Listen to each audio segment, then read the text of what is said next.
Hello everybody, चलिए हम इस वीडियो में क्लास 9th के मैथ का ओसवाल का सैम्पल पेपर नंबर 5 के एक एक क्वेश्चन के सॉल्यूशन देखते हैं। देखिए जो ओसवाल का ये सैम्पल पेपर है यह दो पार्ट में डिवाइड है, पार्ट ए और पार्ट बी में। पार्ट ए में आपके 24 क्वेश्चन है जिसमें से 1 से 22 आपका एक एक नंबर का क्वेश्चन है, 23 और 24 नंबर ये आपके केस स्टडी वाले क्वेश्चन हैं। वही पार्ट बी में देखिए 25 से 31 तक आपके वेरी शॉर्ट दो नंबर के हैं, 32 टू 38 आपके शॉर्ट आंसर टाइप क्वेश्चन है 3 नंबर के, और 39 41 आपके लॉन्ग आंसर टाइप क्वेश्चन है 5 नंबर के। चलिए स्टार्ट करते हैं हम इसके एक एक क्वेश्चन से।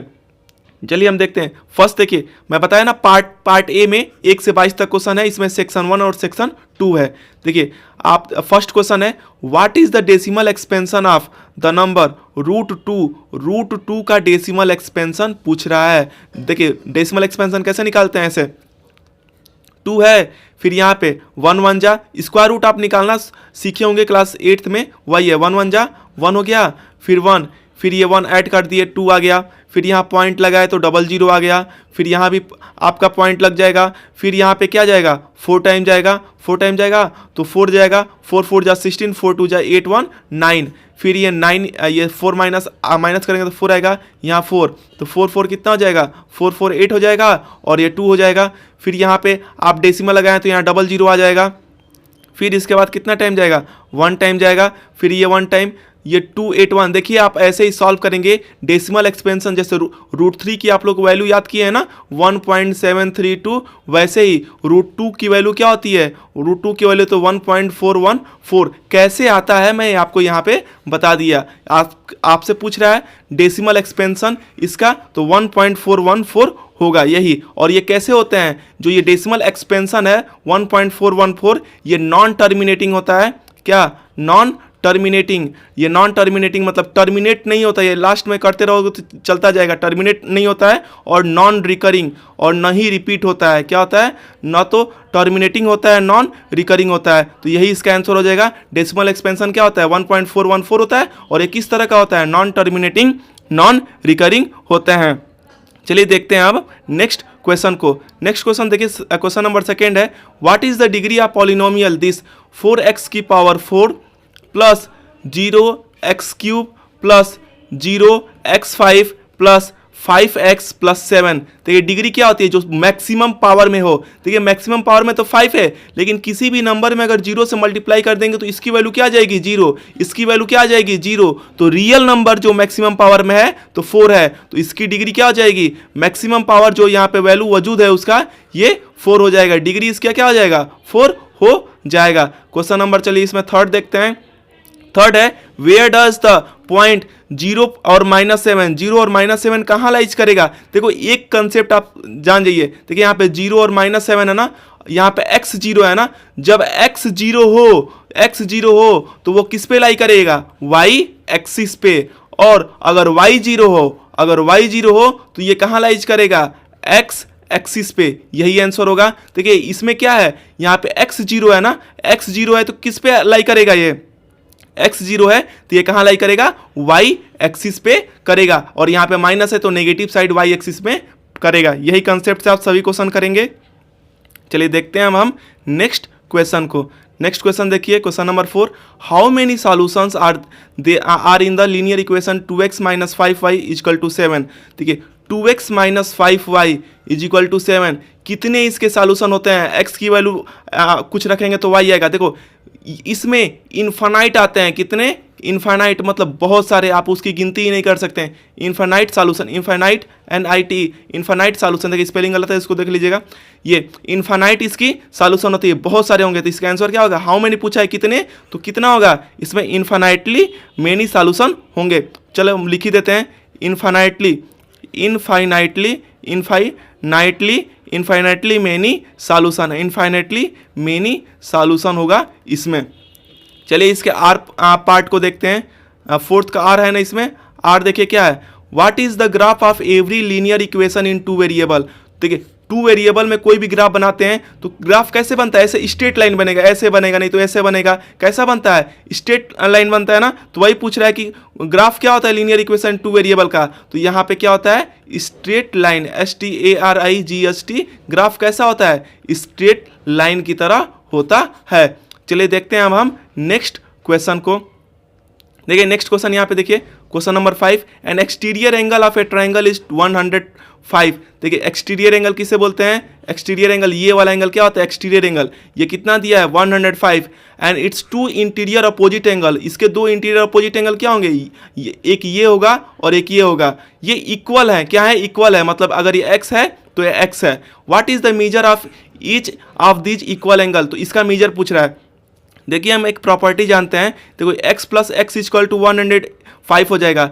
क्यों, ये exterior angle property of triangle होता है, exterior angle property of triangle होता है कि एक्सटीरियर एंगल जो है इंटीरियर अपोजिट दोनों एंगल के सम के बराबर होता है। यहाँ पे x, ये दोनों एंगल इक्वल दिया है तो x प्लस एक्स कितना हो जाएगा, 105, तो 2x क्या हो जाएगा, 105, तो x क्या हो जाएगा, x आपका हो जाएगा 105 डिवाइड बाई 2, मतलब 2 5 जा 10, 2 2 जा 4 और 2 5 जा 10, मतलब क्या हो जाएगा 52.5 डिग्री इसका आंसर आ जाएगा। x की वैल्यू क्या आएगी, 52.5 डिग्री।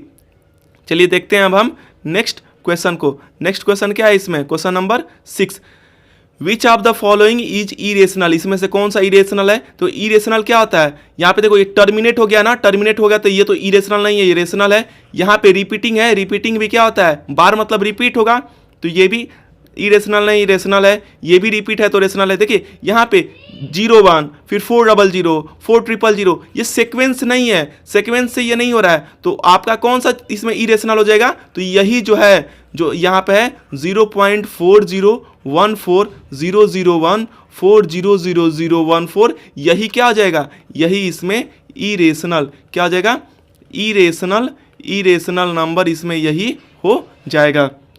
चलिए देखते हैं अब हम नेक्स्ट क्वेश्चन को।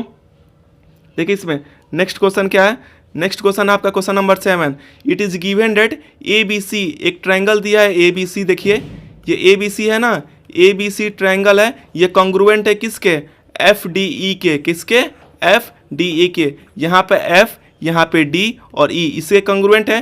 देखिए AB कितना है, 5 है, B कितना है, ये दोनों कॉन्ग्रुएंट दिया हुआ है। देखिए AB कितना है, 5, ये आपका B कितना है, 40 डिग्री, और A कितना है आपका 80 डिग्री है। क्या पूछ रहा है, यहाँ पे DE पूछ रहा है, ये वाला साइड पूछ रहा है, और एंगल E। देखिए 80 40 कितना हो गया, 120, ट्रायंगल का सम, आप तीनों एंगल का सम कितना होता है, 180, 180 में से 120 माइनस कर देंगे तो 60, ये वाली एंगल कितना हो जाएगा, 60। जब कॉन्ग्रुएंट दिया है तो ये भी साइड सब होते हैं, ये इधर का 40 है B, तो D भी 40 हो जाएगा, A उसमें 80 है तो ये भी 80 हो जाएगा, इसमें C 60 है तो E भी कितना हो जाएगा, 60।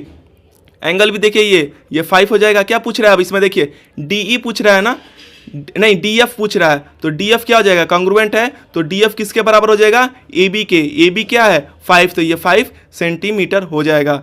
एंगल E की देखिए, एंगल E कितना हो जाएगा, इस एंगल E आपका बराबर हो जाएगा एंगल C के, तो एंगल E कितना हो जाएगा, 60 डिग्री, यही आपका आंसर हो जाएगा। ये DF हो जाएगा 5 डिग्री और एंगल E हो जाएगा 60 डिग्री। चलिए देखते हैं अब हम नेक्स्ट क्वेश्चन को। देखिए क्वेश्चन नंबर 8 है, right 2 characteristics of parallelogram, parallelogram के 2 कैरेक्टरिस्टिक लिखना है। क्या होते हैं, देखिए एक तो होता है कि इसके अपोजिट साइड्स क्या होते हैं, इक्वल होते हैं, तो लिख दीजिए, पहला क्या लिख देंगे, अपोजिट साइड्स, इसके अपोजिट साइड्स क्या होते हैं, अपोजिट साइड्स, अब पैरेललोग्राम के अपोजिट साइड्स इक्वल होते हैं, और साथ ही साथ ये क्या होते हैं, इक्वल एंड पैरेलल होते हैं। क्या होते हैं, पैरेलल होते हैं। पैरेललोग्राम में अपोजिट साइड्स इक्वल और पैरेलल होती है। दूसरी प्रॉपर्टी लिख दीजिए इसमें कि पैरेललोग्राम के अपोजिट एंगल क्या होते हैं, इक्वल होते हैं। पैरेललोग्राम के opposite angles, opposite angle of parallelogram, opposite angle of parallelogram क्या होता है, opposite angle of parallelogram are equal, क्या होते हैं, इक्वल होते हैं, मतलब ये इसके इक्वल होता है, ये वाला एंगल जो है इस एंगल के इक्वल होता है। चलिए देखते हैं इसमें, देखिए आर वाला, देखिए ये तो ऊपर वाला गया आर, देखिए define diagonal of quadrilateral. Diagonal किसे बोलेंगे, अगर मान लीजिए ये क्वाड्रिलेटरल किसे बोलते हैं, close figure bounded by 4 line segment, ये 4 लाइन सेगमेंट से बना है, तो ये क्या हो गया, डायगोनल हो गया ना। और देखिए इसमें जो वर्टेक्स को होते हैं, इसको अगर इस वर्टेक्स ऑपोजिट एंगल वाले वर्टेक्स को ज्वाइन करेंगे तो उसे हम डायगोनल बोलते हैं। तो देखिए इसकी डेफिनेशन क्या लिखेंगे, डायगोनल की डेफिनेशन लिखेंगे आप, द लाइन ज्वाइनिंग, डायगोनल की डेफिनेशन होगी the line joining opposite vertices of A quadrilateral, the line joining opposite vertices of a quadrilateral is called diagonal। क्या बोलते हैं, is called diagonal। अब देखिए डायगोनल किसे बोलते हैं, ये अपोजिट वर्टिसेस है ना ए और सी, तो इसको जो ज्वाइन करेगी उसे क्या बोलेंगे, डायगोनल। ऐसे ही बी सी अपोजिट वर्टिसेस है, इसको जो लाइन ज्वाइन करेगी तो बी सी क्या हो जाएगी, डायगोनल हो जाएगी। चलिए देखते हैं अब हम नेक्स्ट क्वेश्चन को। क्वेश्चन नंबर 9 देखिए, N isosceles right triangle. Isosceles right triangle कैसे बनेगा, ऐसे राइट एंगल ट्रायंगल बना, और आइसोसेलस मतलब कि ये साइड इस साइड के बराबर हो गया, तो ये राइट एंगल भी हो गया। राइट एंगल कैसे हो जाएगा, इसको 90 डिग्री कर लो, और ये दोनों इसके साइड क्या है, इक्वल है, ए बी सी हो गया। फिर देखिए इसका एरिया कितना दिया हुआ है, 8 है, तो इसकी हाइट ऑफ हाइपोटेन्यूस निकालनी है। देखो आइसोसेलस है, इसमें लेंथ कुछ नहीं दी हुई है, अगर ये x है तो ये x हो जाएगा। अब देखिए एरिया क्या होता है ट्रायंगल का, एरिया ऑफ ट्रायंगल क्या होता है, यहाँ पे देखिए एरिया ऑफ ट्रायंगल का फार्मूला होता है हाफ बेस इंटू हाइट, होता है ना, half base into height. Half base into height क्या हो जाएगा, एरिया इसका क्या दिया हुआ है 8, यहाँ पे देखिए हाफ बेस क्या हो जाएगा यहाँ पे x, और हाइट ये दोनों आइसोसेलस है ना, तो दोनों को इक्वल कर दो, तो ये इक्वल है, ये दोनों लेंथ इक्वल होगी क्योंकि आइसोसेलस है, दो साइड इक्वल है, तो ये x हो जाएगी और इज इक्वल टू 8 हो जाएगा। फिर ये देखिए ये x स्क्वायर क्या हो जाएगा, इधर 2 डिवाइड है तो मल्टीप्लाई हो जाएगा, 8 2 जा 16, मतलब x की वैल्यू क्या हो जाएगी, √16, मतलब x की वैल्यू आपकी क्या आ गई, आप देख रहे हैं x की वैल्यू आपकी 4 सेंटीमीटर आ गई। तो x यहाँ पे क्या आ गया 4, यहाँ पे 4 आ गया, ये 4 आ गया। आपका राइट एंगल ये है ना, देखिए अब कैसे निकालेंगे, अगर ये राइट एंगल ट्रायंगल है, ये 4 है, तो ये कैसे निकलेगा, ये हाइपोटेन्यूस h है ना, तो हाइपोटेन्यूस कैसे निकालते हैं, h equal to √b² plus p square, formula होता है ना, तो √4 का स्क्वायर प्लस 4 स्क्वायर कीजिए, तो आपका h क्या हो जाएगा, h हो जाएगा आपका √, देखो 4 4 जा 16, 16 प्लस 16 कितना हो जाएगा 32 में सब कॉमन करेंगे, ये इसी को कर दो, h इक्वल टू √32 सेंटीमीटर, यही इसका आंसर हो जाएगा। चलिए देखते हैं अब हम नेक्स्ट क्वेश्चन को। इसमें देखिए नेक्स्ट क्वेश्चन क्या है, question number 10, the point scored by kho kho team से को जो स्कोर कर रहे हैं सीरीज ऑफ मैचेज में, देखिए इसमें क्या निकालना है, रेंज निकालना है। रेंज कैसे निकालते हैं, पीछे वाले हम सैंपल पेपर 4 में सॉल्व कर चुके हैं। रेंज है हाईएस्ट वैल्यू, रेंज कैसे निकालते हैं, highest value minus lowest value, ऐसे ही रेंज निकालते हैं ना। तो देखिए हाईएस्ट वैल्यूज में देखिए कौन सी चीज़ है, इसमें सबसे बड़ी क्या है 25 दिख रही है ना, तो 25 यहाँ पे लिखिए, हाईएस्ट वैल्यू क्या है 25, और लोवेस्ट वैल्यू इसमें क्या है, यहाँ पे 5 है ना, 5 है, तो 25 में से 5 को माइनस कर दीजिए, मतलब इसका रेंज कितना आ जाएगा, इसका रेंज 25 में से 5 माइनस करेंगे तो क्या आएगा 20, इसकी रेंज क्या आ जाएगी 20, यही इसका आंसर हो जाएगा। चलिए देखते हैं अब हम नेक्स्ट क्वेश्चन को। नेक्स्ट क्वेश्चन देखिए इसमें क्या है, a polynomial of degree 0 is called, जिसकी डिग्री 0 है, जैसे x की पावर 0, 4x की पावर 0, मतलब 4 × 1 हो जाएगा ये, तो ऐसा पॉलिनोमियल जिसकी डिग्री 0 हो उसे क्या बोलते हैं, उसे हम कांस्टेंट पॉलिनोमियल बोलते हैं। क्या बोलते हैं, कांस्टेंट पॉलिनोमियल। तो फर्स्ट का आंसर इसमें क्या हो जाएगा, इसमें कांस्टेंट हो जाएगा और पॉलिनोमियल होगा। इसमें आर वाला देखिए जो सेकेंड वाला है आर, इसमें highest power of variable in a polynomial is called, जो मान लो कि ये 4x की पावर 4 है प्लस 3x स्क्वायर है, ऐसे करके कोई पॉलिनोमियल दिया हुआ है, जो इसमें हाईएस्ट पावर होता है उसे क्या बोलते हैं, उसको हम डिग्री बोलते हैं। क्या बोलते हैं, डिग्री। वो पॉलिनोमियल की क्या होती है, डिग्री होती है। चलिए देखते हैं अब हम नेक्स्ट क्वेश्चन को। इसमें नेक्स्ट क्वेश्चन देखिए, क्वेश्चन नंबर आपका 12, इन विच क्लास इंटरवल, कौन से क्लास इंटरवल में आउट ऑफ क्लास, ये 5 10 10 15 15 20, ये जो है ना, जैसे 5 10 क्लास इंटरवल हो गया, फिर 10 15 हो गया, फिर आपका 15 20 हो गया। बोल रहा है कि 10 किस में इंक्लूड होगा, 10 किस में होगा, या तो इसमें होगा या इसमें होगा, आप बताइए किस में होगा। तो देखिए 5 10 है ना, इसमें हम वैल्यू कहां से लेते हैं, 5 10 में हम वैल्यू लेते हैं 5 से लेके 9.9999 ऐसे तक। 10 जो है देखिए 5 स्टार्टिंग से लेके 9.99 तक कहाँ आता है, 5 से 10 में। 10 और 15 क्लास इंटरवल में क्या जाएगा, ऐसे 10 से लेके 14.999। तो पूछ रहा है 10 किस में होगा ना, तो 10 किस में होगा, 10 से लेके 15 इंटरवल में। तो आंसर क्या हो जाएगा इसमें, कौन से इंटरवल में होगा, 10 टू लेके 10 टू 15, इस इंटरवल में आपका 10 आएगा।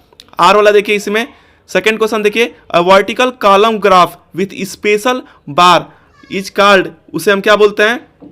देखिए जब आप ये बार ग्राफ बनाते हैं तो ऐसे बनता है ना, ये वर्टिकल कॉलम ग्राफ, तो जो बार होता है इसे हम क्या बोलते हैं, यही पूछ रहा है यहाँ पे। तो ऐसे ग्राफ को, जो ये कॉलम ग्राफ को बोल रहा है, उसे क्या बोलते हैं, जिसमें बार हो तो उसे हम बार ग्राफ बोलते हैं। क्या बोलते हैं, बार ग्राफ। ऐसे ग्राफ जो हम लोग बनाते हैं इसे हम क्या बोलते हैं, बार ग्राफ। तो आर वाला क्या हो जाएगा, बार ग्राफ इसमें आंसर हो जाएगा। चलिए देखते हैं हम नेक्स्ट क्वेश्चन को।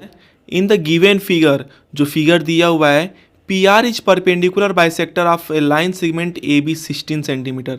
जो ए लाइन सेगमेंट है इसकी लेंथ 16 सेंटीमीटर है, और जो पी आर है परपेंडिकुलर बाइसेक्टर, मतलब यहाँ पे 90 डिग्री का एंगल भी बना रहा है, और साथ में ये इसको इक्वली पार्ट में डिवाइड भी कर रहा है।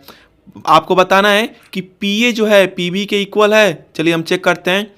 देखिए यहाँ पे हम लेंगे इन ट्रायंगल पी ओ ए, एक ट्रायंगल लेंगे पी ओ ए और दूसरा ट्रायंगल ले लेंगे पी ओ बी। देखिए आपका जो ये है, ये आपका पी ओ जो है पी ओ के बराबर हो जाएगा। क्यों, क्योंकि ये दोनों में कॉमन है। उसके बाद आप देखिए ये परपेंडिकुलर बाइसेक्टर है, इसका मतलब एंगल पी ओ ए जो है ये इक्वल हो जाएगा एंगल पी ओ बी के। क्यों, क्योंकि ये 90 डिग्री का एंगल बना रहे हैं, 90 डिग्री का है। फिर ए ओ जो है, ये ए ओ जो है ओ बी के बराबर हो जाएगा। क्यों, क्योंकि ये गिवन है। गिवन क्या है, गिवन ये है कि यह परपेंडिकुलर क्या है, बाइसेक्टर है, परपेंडिकुलर बाइसेक्टर है, इसलिए ये भी लेंथ इक्वल हो जाएगा।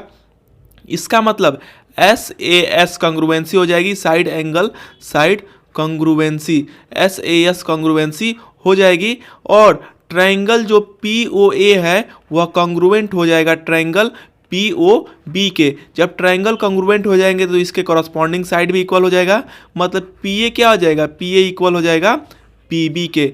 पी ए जो है पी बी के इक्वल हो जाएगा। कैसे, सी पी सी टी से। और यही हमें प्रूफ बताना था कि पी ए पी बी के इक्वल होगा, हाँ होगा। तो इसका आंसर क्या हो जाएगा, yes, P A P B के इक्वल होगा। चलिए देखते हैं अब हम इसमें नेक्स्ट क्वेश्चन को।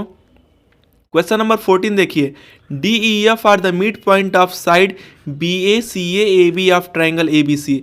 एक ट्रायंगल हम बना देते हैं, ट्रायंगल है आपका ए बी सी, ये ट्रायंगल ए बी और सी।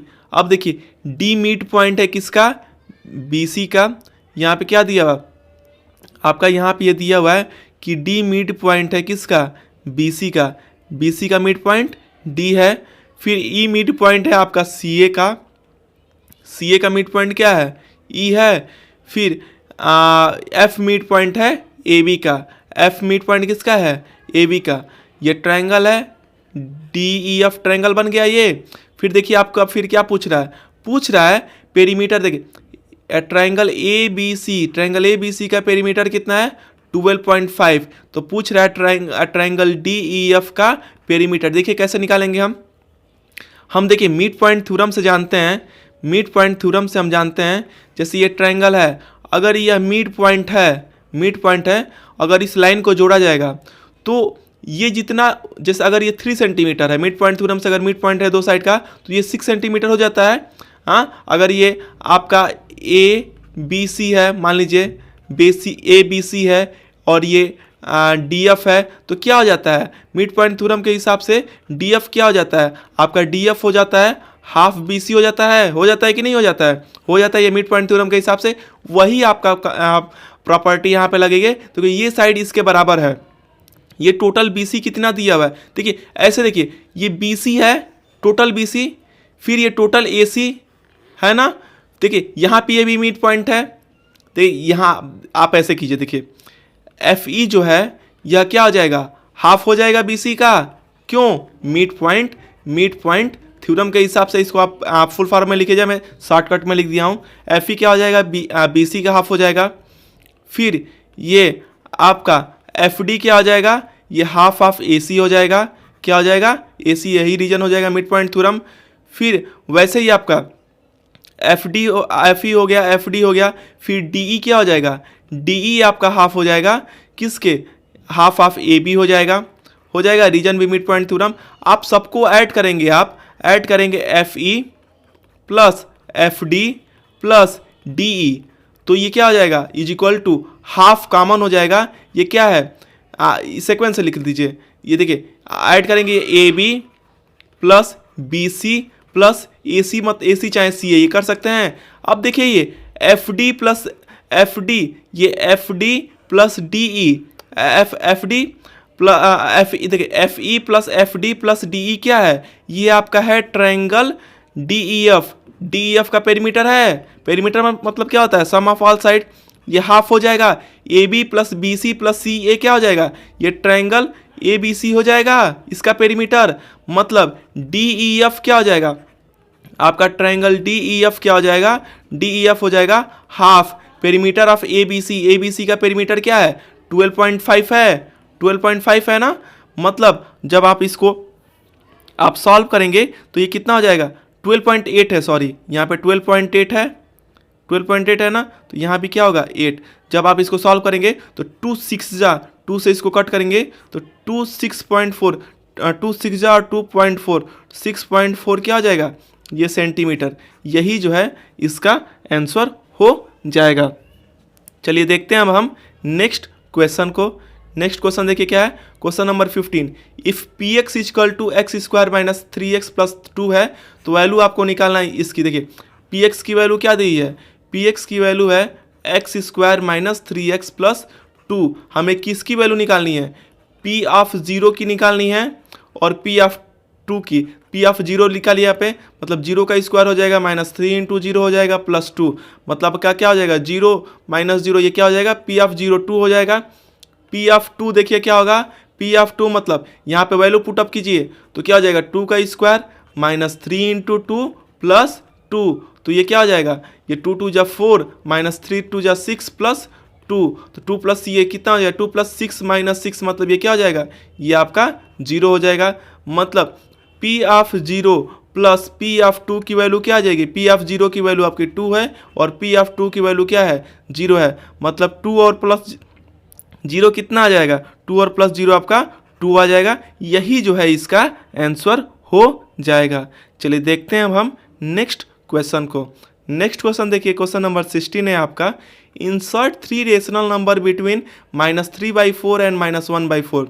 -3/4 और -1/4 के बीच में आपको रेशनल नंबर पुट करने हैं, कितने, 3। देखिए हम जानते हैं किसी भी नंबर के बीच में, किसी भी रेशनल नंबर के बीच में इन्फिनाइटली मेनी रेशनल नंबर होते हैं। हमको डिनोमिनेटर सेम करना है। डिनोमिनेटर तो यहाँ पे क्या है, यहाँ पे देखिए माइनस है, डिनोमिनेटर आपका 4 4 है ही। ऐसा कीजिए कि इसको आप 4 4 से मल्टीप्लाई कीजिए। आप किसी से भी कर सकते हैं मल्टीप्लाई, बस डिनोमिनेटर सेम होना चाहिए। ये 4 से मल्टीप्लाई किए तो क्या है -12/, ये 16 आ गया। फिर यहाँ पे क्या रहेंगे तो क्या आएगा -4/16। अब आप -12/16 और -4/16 के बीच में कोई भी 3 ले लीजिए। 3 लिखना है ना रेशनल नंबर, आपका -10/16 हो जाएगा, आपका -9/16 हो जाएगा, आपका -8/16 हो जाएगा। आप कोई भी ले सकते हैं। देखिए मैं डिनोमिनेटर यहाँ पे 16 से मल्टीप्लाई किया, आप किसी भी, यहाँ 4 से मल्टीप्लाई किया, आप 5 से 10 से, आप किसी से भी मल्टीप्लाई कर सकते हैं। इसमें आंसर वेरी करता है। नेक्स्ट देखिए इसमें 16 का और वाला है, इज 0 ए रेशनल नंबर। क्या 0 रेशनल नंबर है, तो हाँ होगा, यस होगा। देखिए मैं कैसे जस्टिफाई करता हूँ, जस्टिफाई और आंसर है ना। रेशनल नंबर की डेफिनेशन क्या होती है? जब हम रेशनल नंबर पढ़ते हैं, a number which is written in the form of P by Q, ऐसा नंबर जिसको हम पी अपन क्यू के फॉर्म में लिख सकें। पी और क्यू क्या हो? पी और क्यू इंटीजर हो और क्यू जो है जीरो नहीं होना चाहिए। यही कंडीशन होती है रेशनल नंबर की।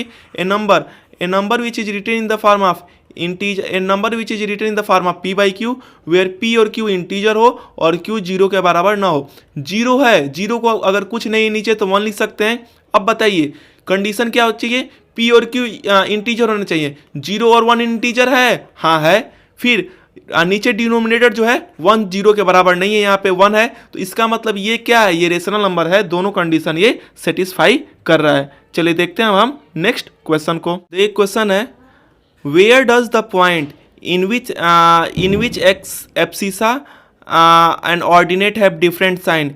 मतलब बोल रहा है कि कहाँ पे एब्सिसा और ऑर्डिनेट के अलग अलग साइन होते हैं। देखिए एब्सिसा ऑर्डिनेट किसे बोलते हैं? अगर कोई पॉइंट है 3 और 4 तो ये एक्स ये जो एक्स ऑर्डिनेट है और ये देखिए जो एक्स है और ये जो सेकेंड वाला क्या मानते हैं? वाई। तो जो एक्स है उसको हम क्या बोलते हैं? एब्सिसा। और सेकेंड जो वाई है इसको क्या मानते हैं? ऑर्डिनेट। क्या मानते हैं? ऑर्डिनेट। और दोनों को कंबाइंड फॉर्म में क्या लिखते हैं? दोनों को कंबाइंड फॉर्म में हम कोऑर्डिनेट लिखते हैं। तो देखिए क्या बोल रहा है, वेयर डज द पॉइंट, कहाँ पे एब्सिसा और ऑर्डिनेट डिफरेंट साइन होंगे। देखिए साइन देखिए यहाँ पे, ये क्या होता है? ये प्लस प्लस होता है। ये क्या होता है? माइनस प्लस होता है।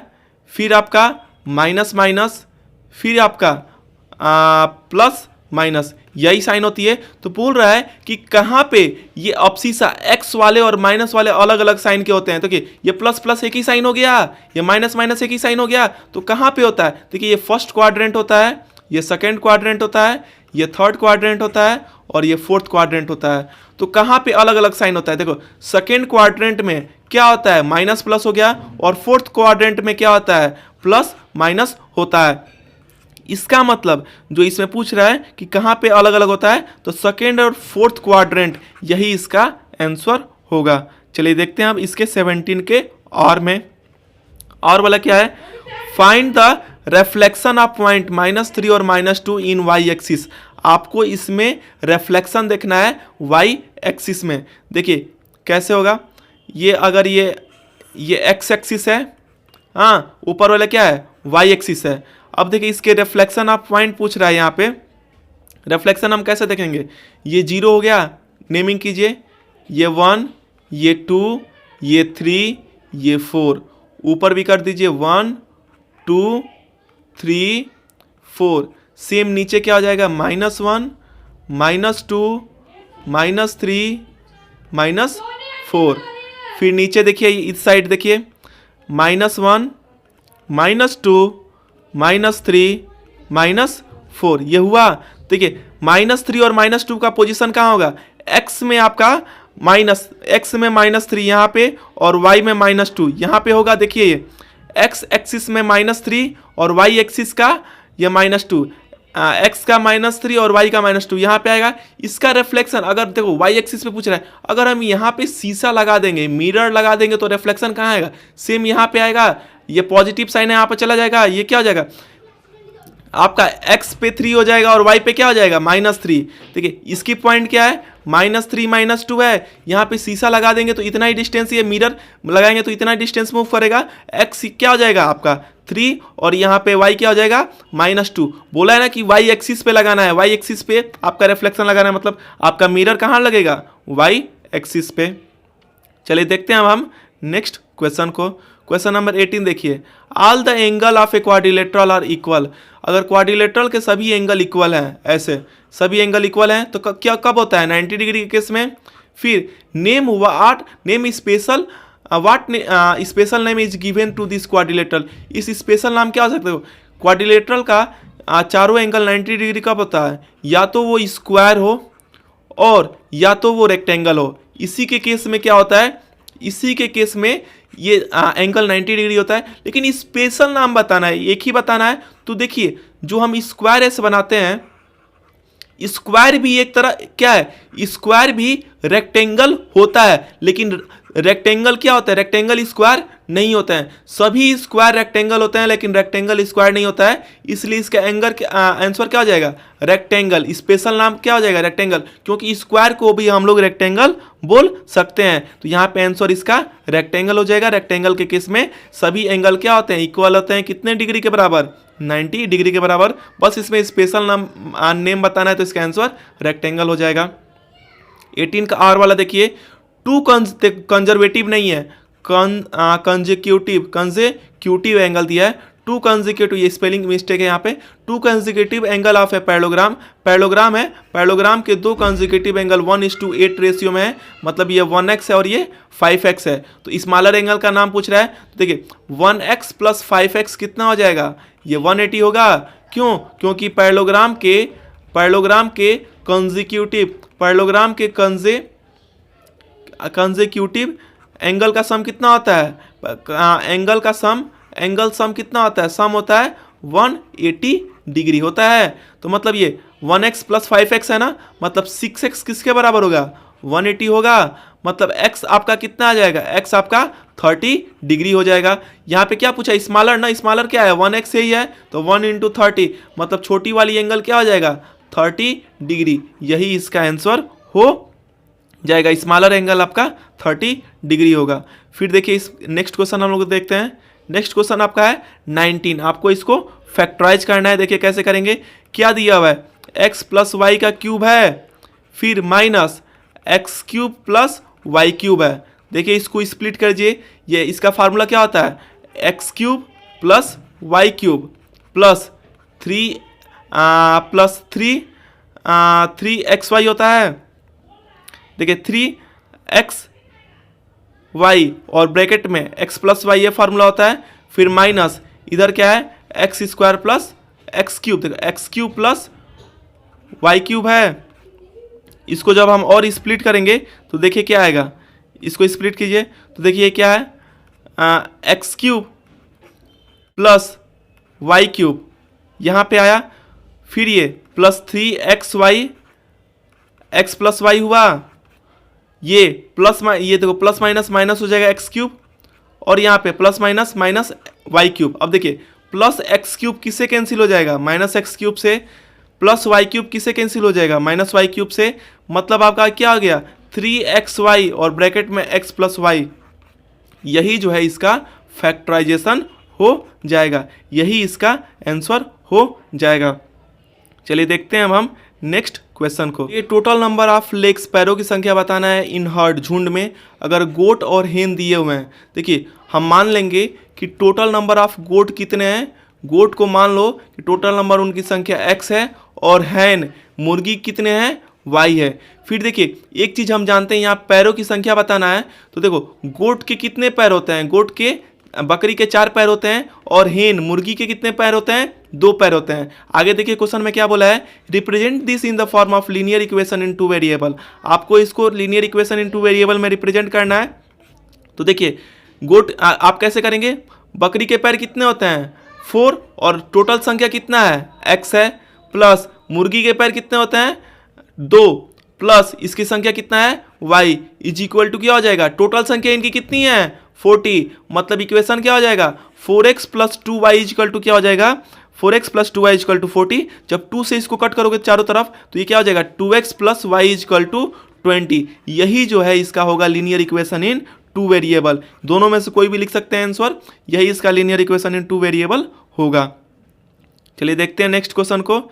नेक्स्ट क्वेश्चन देखिए 21, give any example of geometrical line from your surrounding. आपको बताना है एग्जाम्पल जियोमेट्रिकल लाइन का अपने सराउंडिंग के हिसाब से। देखिए क्या बता सकते हैं जियोमेट्रिकल लाइन, अगर 2 दीवार है, एक दीवार ऐसे है, फिर एक दीवार ऐसे है, अगर 2 दीवार मीट कर रही है तो आप इसी का एग्जाम्पल दे दीजिए। एग्जाम्पल कोई भी दे सकते हैं, ये एग्जाम्पल अगर दे दीजिए, क्या एग्जाम्पल मैं दे रहा हूँ, मीटिंग प्लेस, जो मीटिंग प्लेस है, meeting place of 2 wall, meeting place of 2 wall जो यहाँ पे मीट करती है, ये भी जियोमेट्रिकल क्या है, लाइन है।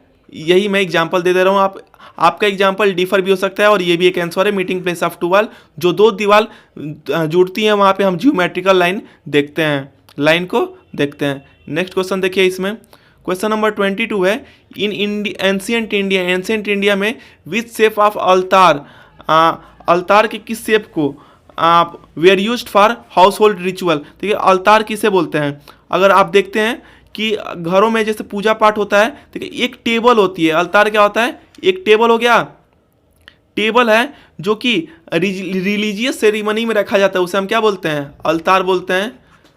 ये क्या होता है? एक टेबल होता है जो कि रिलीजियस सेरेमनी पर रखा जाता है। इसी पे क्या किया जाता है? जादू वादू किया जाता है, जादू टोना जो भी होता है। तो देखो या पूजा पाठ, तो यहाँ पे हुआ ना कि हाउस होल्ड घरों की रीति रिवाज करने के लिए कौन सा which shape of altar were used for household rituals. ये अल्तार का कौन सा शेप हम इसमें यूज करते थे घरों का सेरेमनी करने के लिए? तो इसमें आंसर क्या हो जाएगा?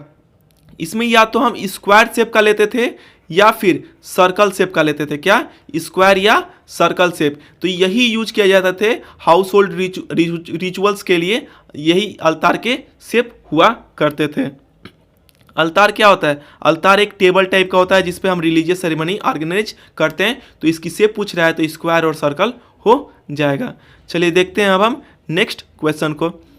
नेक्स्ट क्वेश्चन देखिए, सेक्शन सेकेंड देखिए, सेक्शन 1 के 1 से लेके 22 तक सभी क्वेश्चन हो गए, जिसमें 1 से लेके 20 तक आपके एक नंबर के क्वेश्चन थे। और क्वेश्चन नंबर 21 और 22 इसमें सब ये सेक्शन 1 के क्वेश्चन थे। अब चलिए देखते हैं सेक्शन 2 के क्वेश्चन। इसके मार्किंग में पहले इसकी मार्किंग जो स्कीम है इसके मैं पहले ही बता चुका हूँ। देखिए यहाँ पे केस बेस्ड स्टडी क्वेश्चन है ये सेक्शन 2 के। इसमें अटेम्प्ट एनी 4 सब पार्ट, जो क्वेश्चन पूछेगा उसमें आपको 4 ही पार्ट बताना होगा। देखिए यहाँ पे कितने क्वेश्चन है? 5 है ना, इसमें कोई भी आप 4 बता सकते हैं।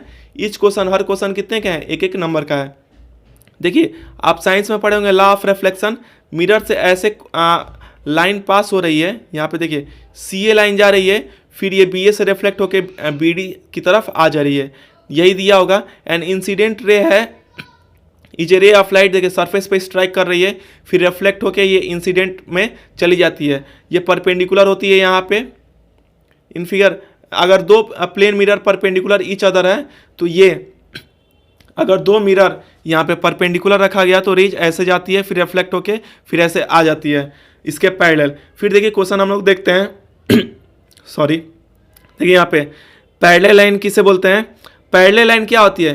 पैरेलल लाइन देखो इसमें जो कभी मीट ना करे, ऐसी लाइन जो आगे जाए कभी मीट ना करे, उसे क्या बोलते हैं? पैरेलल लाइन बोलते हैं। तो इसमें कौन सा ऑप्शन सही हो जाएगा?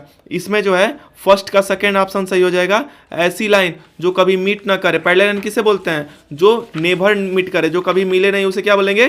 Parallel line. सेकंड इसमें देखिए क्या है, इसमें सेकंड देखिए क्वेश्चन है विच स्टेटमेंट इज करेक्ट। आपको बताना है कौन सा स्टेटमेंट इसमें सही है। देखिए इनकरेक्ट, कौन सा स्टेटमेंट इसमें गलत है? कॉरस्पॉन्डिंग एंगल जो होता है वो कॉरस्पॉन्डिंग कॉर्नर होता है, सही बात है। जैसे अगर ये पैरेलल लाइन है तो ये वाला एंगल इस एंगल के बराबर है, तो कॉरस्पॉन्डिंग ये इसके कॉरस्पॉन्डिंग कॉर्नर में है, तो ये तो सही है। हाँ, फिर देखिए ये वाला स्टेटमेंट जो है सही है, हमको गलत बताना है। अल्टरनेट इंटीरियर एंगल सेम होता है, सही। अल्टरनेट इंटीरियर एंगल क्या होता है? जेड शेप वाला, ये एंगल इस एंगल के बराबर, तो ये भी सही होता है। Angle on the same side of transversal और कॉम्प्लीमेंट्री, गलत है। कॉम्प्लीमेंट्री नहीं होता है, ट्रांसवर्सल के अगर सेम साइड में पैरेलल लाइन है, ट्रांसवर्सल के सेम साइड में, इन दोनों का सम कितना होता है? 180। और 180 को कॉम्प्लीमेंट्री नहीं बोलते हैं, उसको हम सप्लीमेंट्री बोलते हैं।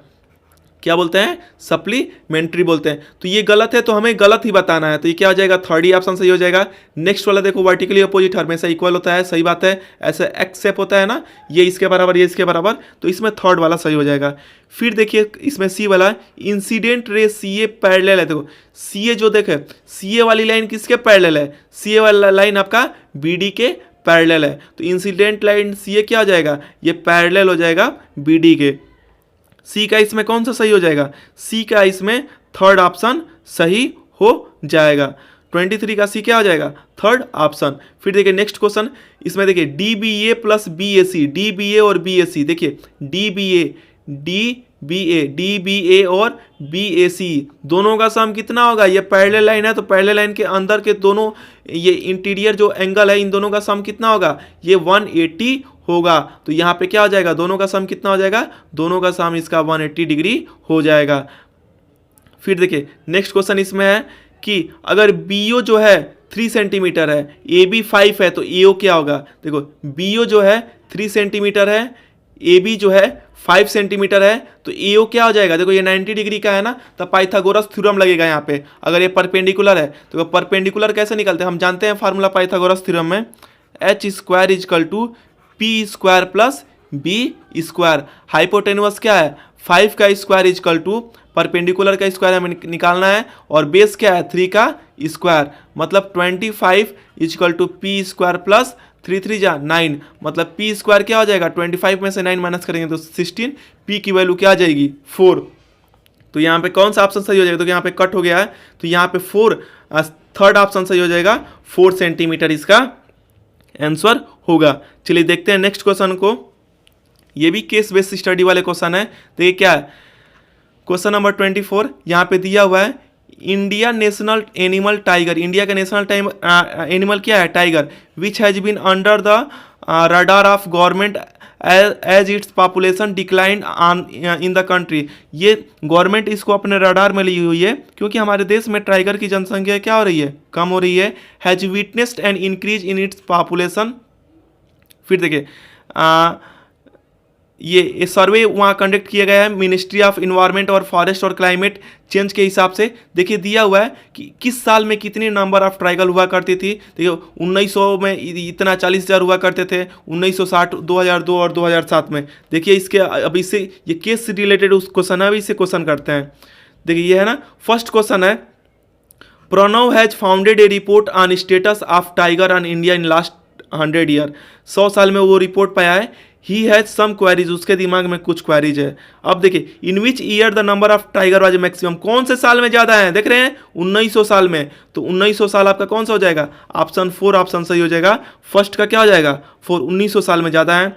फिर देखिए कौन से साल में सबसे कम है, 2007 में क्या है सबसे कम है, तो क्या हो जाएगा 2007, इसका 4th ऑप्शन सही हो जाएगा। नेक्स्ट क्वेश्चन देखिए इसमें सी वाला है, what does this bar graph show, इसमें कौन सा बार ग्राफ शो कर रहा है।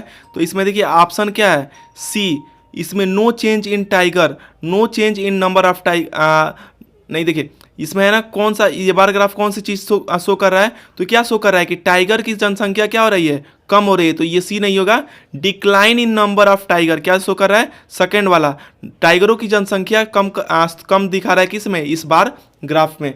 नेक्स्ट क्वेश्चन देखिए इससे क्या क्वेश्चन है, इसमें है how much decrease in number of tiger in Devan between 1900 से 1960 के बीच में, 1900 से 1960 के बीच में, 1900 साल और 1960 के बीच में कितने टाइगर की कमी हुई है। तो देखिए 1900 साल में कितने टाइगर थे, 40,000।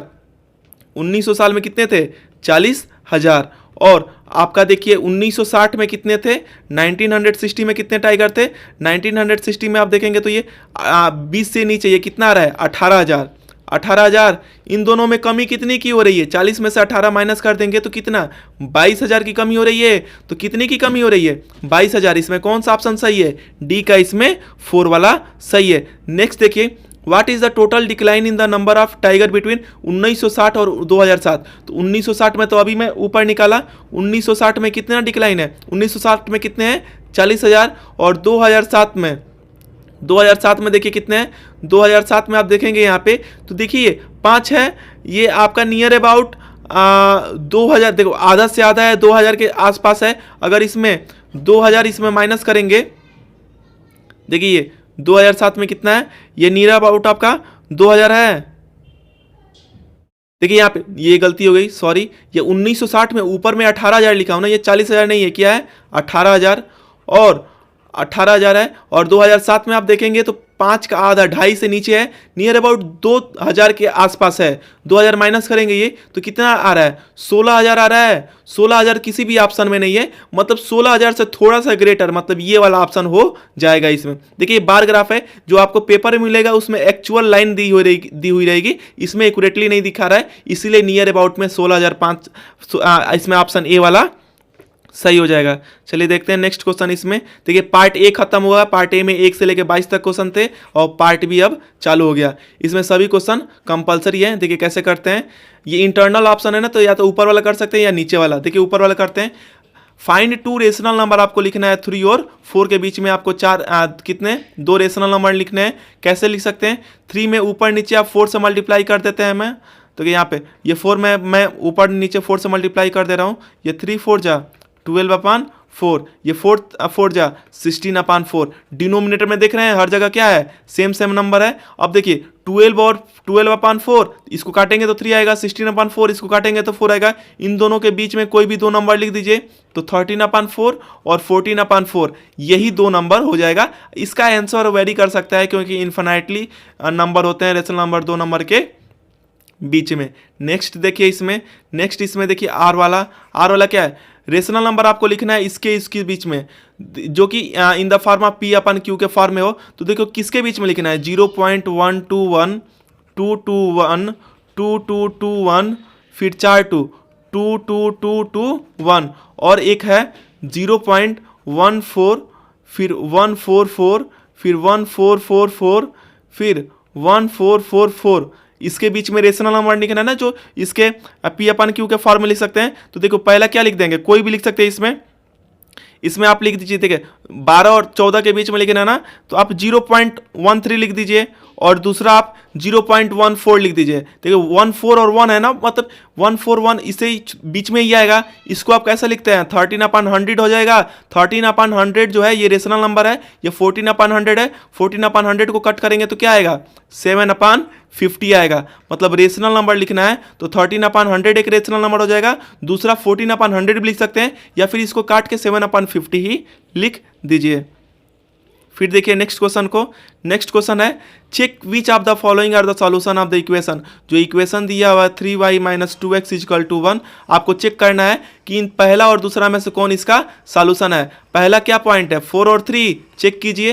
देखिए 3y की वैल्यू क्या है यहाँ पे, 3 - 2x की वैल्यू क्या है, 4 = 1, चेक कीजिए। 3 3 जा 9 - 8 = 1, 1 1 के बराबर है ना। इसका मतलब पहला ऑप्शन ये सॉल्यूशन है। चलिए अब देखते हैं इसमें सेकेंड वाला को चेक करते हैं। सेकेंड वाला क्या है, 2√2 और 3√2 को चेक करना है। देखिए क्या है इक्वेशन है आपका 3y - 2x, 3y - 2x = 1। 3y की वैल्यू क्या है, 3√2 माइनस 2x की वैल्यू क्या है, ये हो जाएगा 2√2 = 1। तो ये क्या हो जाएगा, 3 3 जा 9√2 हो जाएगा, माइनस 2 2 जा 4√2 हो जाएगा, ये 1। 9 में से 4 माइनस करेंगे तो 5√2 = ये 1 के बराबर नहीं होगा। जब ये 1 के बराबर नहीं होगा तो ये सॉल्यूशन होगा, नहीं होगा। ऊपर वाला होगा तो हाँ ऊपर वाला होगा, नीचे वाला सॉल्यूशन नहीं होगा। चलिए देखते हैं अब हम नेक्स्ट क्वेश्चन को। नेक्स्ट क्वेश्चन देखिए इसमें 27 वाला क्या है, a length of chord 10 centimetre is a distance of 12 centimetre from the centre of the circle. Circle बना देते हैं, ये सेंटर हो गया। कॉर्ड की लेंथ क्या है, 10 सेंटीमीटर। ये डिस्टेंस सेंटर ऑफ सेंटर से कितना है, ये 12 मीटर है। इसका रेडियस निकालना है, सिंपल सी चीज़ है, ये 90 डिग्री का एंगल बनाएगा। और हम जानते हैं कि ये जो ऊपर से सेंटर से डिस्टेंस है, ये कॉर्ड को कितने 2 इक्वल पार्ट में डिवाइड करता है। तो ये वाली लेंथ कितनी हो जाएगी, ये वाली लेंथ 5 हो जाएगी।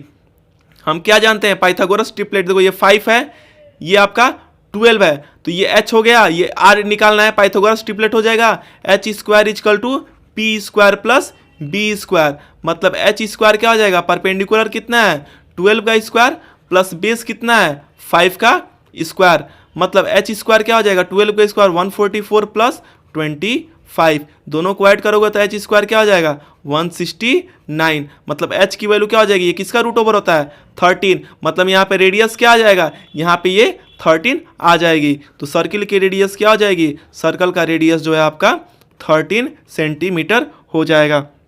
देखिए नेक्स्ट क्वेश्चन है, इन ए पैरेललोग्राम, एक पैरेललोग्राम में so that angle bisector of 2 adjacent angle intersect at right angle. देखिए अगर पैरेललोग्राम दिया है तो हमें इसमें प्रूफ करना है कि एंगल बाइसेक्टर जो है, देखिए ए बी सी और डी, ये पैरेललोग्राम दिया हुआ है ना, इसमें हमको ये प्रूफ करना है कि अगर मान लीजिए एंगल ए का एंगल बाइसेक्टर, मतलब ये इक्वली पार्ट में डिवाइड करे, एंगल बी का एंगल बाइसेक्टर ये इसको इक्वल पार्ट में डिवाइड करे, हाँ, तो ये इसका जो एंगल बाइसेक्टर है वो क्या कर रहा है, एडजेसेंट एंगल, देखो ए और बी एडजेसेंट एंगल है ना, तो दो एडजेसेंट एंगल का एंगल बाइसेक्टर क्या कर रहा है, ये इंटरसेक्ट करता है 90 डिग्री पे। कितने डिग्री पे इंटरसेक्ट करता है, 90 डिग्री पे। इसी को हमें प्रूफ करना है। तो देखो कैसे करेंगे, देखिए हम जानते हैं कि angle D A B plus angle, देखिए एंगल डी ए बी है plus angle C B A, दोनों का सम कितना होता है 180। क्यों, क्योंकि अपोजिट एंगल नहीं, एडजेसेंट एंगल ऑफ पैरेललोग्राम, इसका सम क्या होता है, एडजेसेंट एंगल ऑफ पैरेललोग्राम का सम किसके बराबर होता है 180 डिग्री के। अब यहां पे हम कर देंगे डिवाइड बोथ साइड बाई 2 से डिवाइड कर दो। तो देखो एंगल डी ए बी, अगर एंगल डी ए बी को हम 2 से डिवाइड करेंगे प्लस एंगल सी बी ए को अगर हम 2 से डिवाइड करेंगे तो इधर क्या हो जाएगा 180 डिवाइड बाई 2, मतलब डी ए बी का आधा क्या हो जाएगा, अगर इसको ओ मान लो तो डी ए बी का आधा क्या हो जाएगा एंगल ओ ए बी। क्यों, क्योंकि दिया हुआ कि एंगल बाइसेक्टर है, ये आधा आधा है, तो आधा डिवाइड करेंगे तो एंगल ओ ए बी आ जाएगा।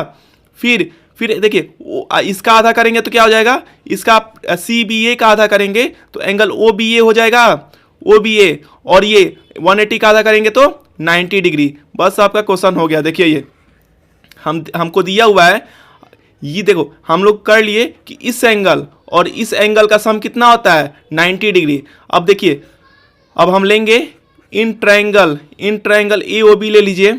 ट्रायंगल ए ओ बी में angle A plus angle B plus angle O का सम कितना होगा 180। क्यों, हम जानते हैं angle sum property of triangle के हिसाब से कोई भी ट्रायंगल है तो ट्रायंगल के तीनों एंगल का सम कितना होता है 180 होता है। देखो इस ट्रायंगल में ये जो ट्रायंगल दिया हुआ है हम पहले ही प्रूफ कर निकाल चुके हैं कि एंगल ए और एंगल बी का सम कितना है 90 है, और एंगल ओ निकालिए 180, मतलब एंगल ओ कितना आ जाएगा, एंगल ओ आपका 180 में से 90 माइनस कर दीजिए तो एंगल ओ क्या आ जाएगा, वो आपका 90 डिग्री आ जाएगा।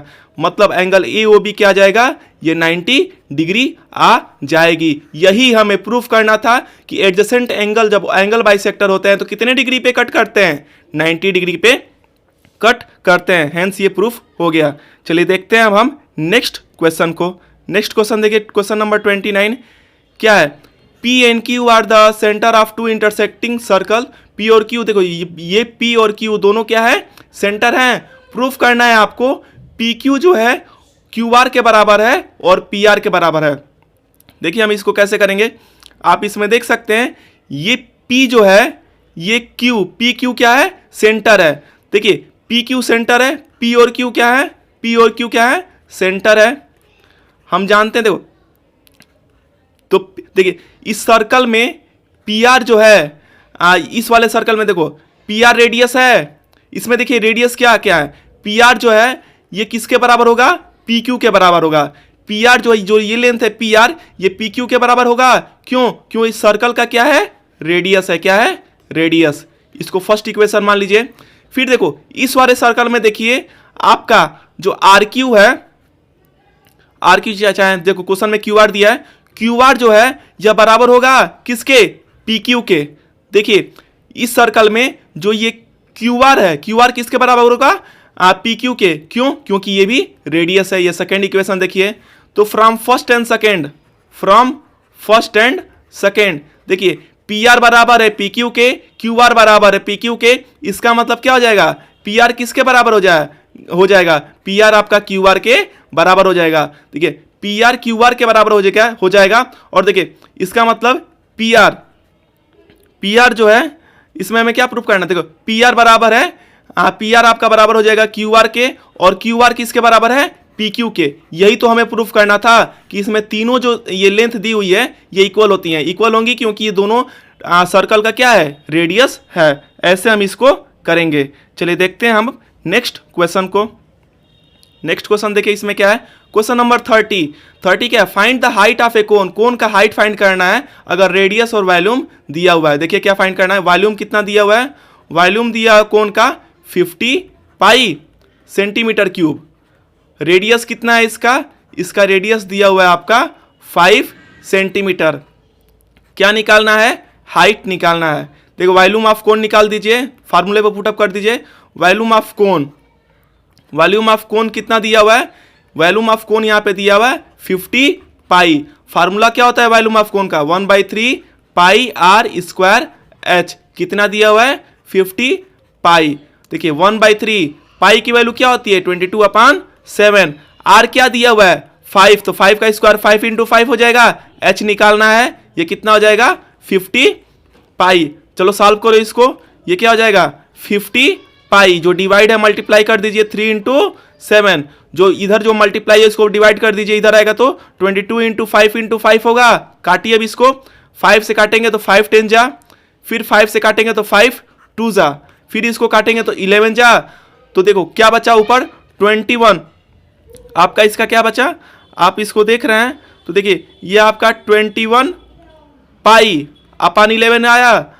देखिए ये 21 कटेगा, इसको पाई को चेंज करो। 21 है, 21/11 और पाई की वैल्यू क्या होती है? पाई की वैल्यू 22/7 है। ये देखिए 21 है, 22/7 होती है पाई की वैल्यू। पुटअप कीजिए, जब आप पुट करेंगे तो 7 से 7 3 जा हो गया, फिर 11 2 जा हो गया, मतलब 3 2 जा क्या आ गया? 6। 3 2 जा 6 सेंटीमीटर ही इसकी हाइट आ गई। चलिए देखते हैं इसमें आर वाला सेक्शन को। 30 का आर देखिए, 30 का आर क्या दिया हुआ है इसमें? Find the radius of sphere. Sphere का आपको रेडियस निकालना है, जिसका सरफेस एरिया क्या है? 660। सिंपल है, देखो सरफेस एरिया ऑफ स्फीयर निकालिए। Surface area of sphere. Surface area of sphere का फार्मूला क्या होता है? स्फीयर का सरफेस एरिया का फार्मूला होता है, देखो पहले लिख लो कितना है? 616 सेंटीमीटर स्क्वायर है। एरिया क्या होता है? Formula 4 pi are square. कितना है? 616। तो आप इसको करो तो ये क्या है? 4 × पाई की वैल्यू 22/7 × आर स्क्वायर। ये किसके बराबर है? 616। मतलब आर स्क्वायर की वैल्यू क्या आ जाएगी? 616 × 7 / 4 × 22। काटो इसको, 4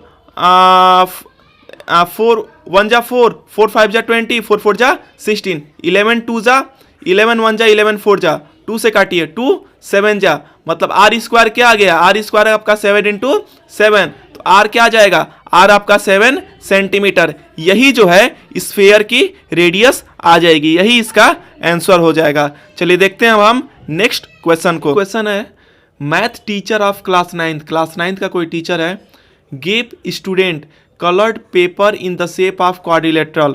वह क्लास 9th के बच्चों को कलर्ड पेपर देता है क्वाड्रिलेटरल के शेप में, and then ask student to make parallelogram, और उनको बोलता है कि आप पैरेललोग्राम बनाइए बाय यूजिंग पेपर का यूज करके। देखिए पेपर दिया है, इसे उसको बोला है कि पैरेललोग्राम बनाइए। फिर देखिए यहाँ पे क्या दिया है? इफ RSP, जो RSP है यह कितना है? यह 30 डिग्री है, तो RQP कितना होगा? देखो पैरेललोग्राम बनाया ना, पैरेललोग्राम की क्या होती है? पैरेललोग्राम की अपोजिट एंगल क्या होती है? सेम होती है। तो ये 30 है, तो 30 का अपोजिट ये हो गया, तो इसकी वैल्यू क्या हो जाएगी? एंगल RQP भी कितना हो जाएगा? 30 डिग्री। क्यों? रीजन लिख देंगे कि पैरेललोग्राम के अपोजिट एंगल जो होते हैं क्या होते हैं? पैरेललोग्राम के अपोजिट एंगल जो होते हैं सेम होते हैं। क्या होते हैं? सेम होते हैं। पैरेललोग्राम के अपोजिट एंगल सेम लिखते हैं। देखो मैं ऐसे शॉर्टकट में लिख दिया, आप इसको अच्छे से लिख देना कि opposite angle of parallelograms are equal. Next देखिए इसमें सेकंड क्या है? RSP जो है 50 डिग्री है। RSP यहाँ पे देखिए इफ दिया है, अगर देखिए दूसरा कंडीशन, ये तो एक ये हो गया। फिर अगर दिया, देखिए यहाँ पे इसको मैं इरेज कर देता हूँ, ये वाला हो गया। फिर देखिए अगर दिया है कि RSP अगर 30 पे तो निकाल दिए, अगर RSP 50 डिग्री है तो SPQ कितना होगा?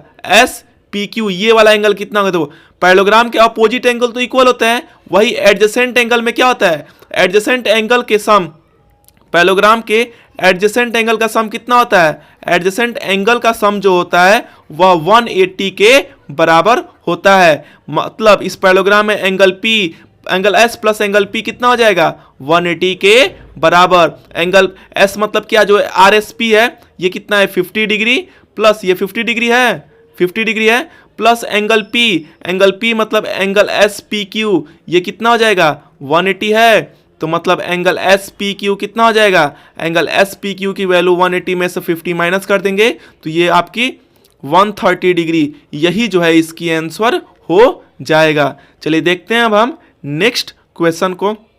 नेक्स्ट क्वेश्चन देखिए क्या है, 32 देखिए, find 4 rational number between 1/6 and 1/5। 1/6 और 1/5 के बीच में 4 रेशनल नंबर लिख सकते हैं। हम जानते हैं कि किसी भी दो फ्रैक्शन के बीच में इनफाइनाइट रेशनल नंबर होते हैं। कैसे करेंगे, इसके डिनोमिनेटर को सेम कर दो। कैसे, मान लो इसमें अगर हम किससे 6 और 5 का एलसीएम 30 होता है ना, तो 30 करने के लिए आप इसको देखो, इसमें 4 डाले ना, आप इसको किससे मल्टीप्लाई कर दीजिए, आप यहाँ पे देखिए 6 5 का एलसीएम 30 होता है, तो आप 60 कर दीजिए। 60 के लिए यहाँ पे इसको 10 से मल्टीप्लाई कर दीजिए, ऊपर से 1 देखो अच्छे से इसको कर देते हैं, 1/6 में आप ऊपर नीचे 10 से मल्टीप्लाई कर दीजिए, और इसमें 1/5 में आप ऊपर नीचे, यहाँ एलसीएम सेम होना चाहिए, ये 60 हो गया, 12 5 जा 60 होता है तो 60 कर दिए। डिनोमिनेटर देखो, डिनोमिनेटर सेम होना चाहिए, ये 10/60 आ गया, फिर इसमें मल्टीप्लाई करेंगे तो कितना आ जाएगा, ये 12 5 जा 60 आ गया। देखिए इसमें कितना डालना है, इसमें 4 रेशनल नंबर लाना है। इसमें देखो 10 और 12 के बीच में कितने आएंगे, इसमें आपके एक ही आएगा, हमको 4 करना है तो आपको वैल्यू बढ़ानी पड़ेगी। आप इसमें बेसिकली 100 से कर दो, ऊपर नीचे 100 से कर दो, देखो कट के तो 1 आ जाएगा, कोई चेंज नहीं होगा, ये 100/600 हो गया। फिर देखो इजी के लिए हम कर रहे हैं यहाँ पे, ये इसमें किससे मल्टीप्लाई कर दो, 120 से कर दो, 120 से करोगे तो कितना आएगा, ये 120, ये अपन 12 5 जा 60 हो गया ना। डिनोमिनेटर क्या हो गया, 600 हो गया। अब इनके बीच में कितना लिखना है, 4 कोई भी लिख दो, 101/600 कर दो, चाहे 103/600 कर दो, 120 के बीच में लिखेंगे, फिर आपका 110/600 भी हो जाएगा, कोई भी इसमें से लिख सकते हैं। फिर यार 115/600, देखिए मैं यहाँ पे 600 से ये 100 से मल्टीप्लाई किया हूँ, इसमें 120 से, आप अपने हिसाब से कोई भी नंबर से मल्टीप्लाई कर सकते हैं, बस कंडीशन ये है कि दोनों में डिनोमिनेटर सेम आना चाहिए। चलिए देखते हैं अब हम नेक्स्ट क्वेश्चन को। क्वेश्चन देखिए नेक्स्ट, ये थर्ड है, ये आपका कोऑर्डिनेट फाइंड करना है, ये इससे है, और इसमें आर वाला ऑप्शनल क्वेश्चन है। चलिए एक एक करके इसमें देखते हैं। जब आप इसको देखेंगे तो देखिए फर्स्ट वाला क्या है, इसमें ये कोऑर्डिनेट फाइंड करना आपका पी क्यू आर एस का। यहाँ पे देखिए पी, यहाँ पे एक एक का हम लोग कोऑर्डिनेट निकालते हैं, हम ध्यान से देखेंगे। पी की कोऑर्डिनेट क्या है, एक्स पे 1 है और वाई पे 1 है। पी की कोऑर्डिनेट क्या हो जाएगी, पी की कोऑर्डिनेट क्या हो जाएगी, पी की कोऑर्डिनेट हो जाएगी इसमें 1 1 हो जाएगी। फिर देखिए पी के बाद यहाँ पे एस की निकाल दो, नई सीक्वेंस देखो, पी के बाद क्यू है ना, क्यू देखिए एक्स पे कितना है, ये एक्स ही एक्सिस है ना, एक्स पे आपका -3 है, और क्यू पे क्या है, क्यू पे मतलब वाई एक्सिस पे क्या है, यहाँ पे 0, तो -3 और 0 किसकी हो जाएगी, क्यू की हो जाएगी। आर की देखिए, आर की कोऑर्डिनेट क्या हो जाएगी, एक्स एक्सिस पे देखिए वो -2 डिस्टेंस है, एक्स एक्सिस पे -2 और वाई एक्सिस पे -3, मतलब -3 और -2 हो जाएगा। पी क्यू आर हो गया। एस देखिए कहाँ है, एस ये वाला देखिए, एक्स एक्सिस पे कितना है, ये एक्स एक्सिस पे 2 डिस्टेंस है, और वाई एक्सिस पे कितना है 1 है, मतलब 2 1 हो जाएगा।